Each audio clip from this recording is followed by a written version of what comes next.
اخدش، بس يعني لو رحت في مكان في غرفه لوحدي ان انا اطلع لايف وشبه. انت عايز تطلعي لايف مع امي وانت قاعده؟ انت عايزه ايه يا اسماء؟ لا في غرفتي وانا هبات معمق. في غرفتك يبقى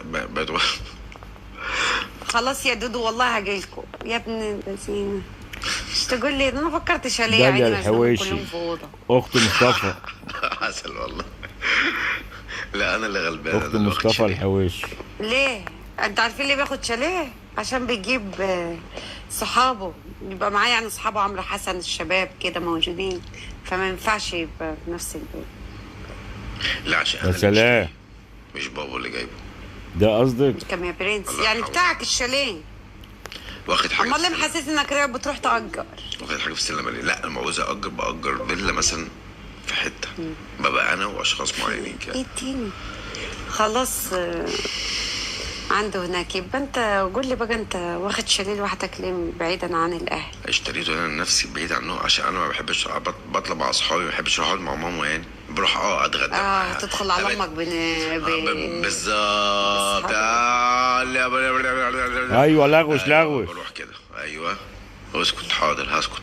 اسكت لا حد هيحسده. اصحابه مش هحسده ايه، ما معروفه يعني، ما الدنيا كلها بتجيلي هناك يعني. الدنيا كلها. وحد الله اسكت، ربنا يستر. لا بس سمتي يعني حلوه يعني. انت ما تخافش من عيني، انا عيني مليانه. اخاف من العيوب. انا عندي 600 في اللاين. هيدي الشوك اللي عندي دلوقتي. بقول لك وانا في الجونه بقول لك ايه يا عم، بنعمه ربنا متحدث قسما بالله اللي بيحسد ما بينوبه شيء. ربنا يجازي كل واحد بنواياه يا ابني. بقول لك السقف العربيه جيت اقفله ما قفلش، وانا فتحت اللايف تمام ولا في عربيتي جيت اقفل السقف مش عايز يقفل، مش لوحده كده علق كده.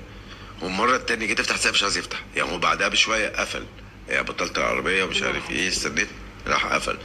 بعدها جيت افتح السقف ما فتحش. انت عارفه ان عربيتي كابورليه يعني معلق. كابورليه. اي والله بيحسدوا الواحد على الضحكه، مش هيحسدوه على حاجه.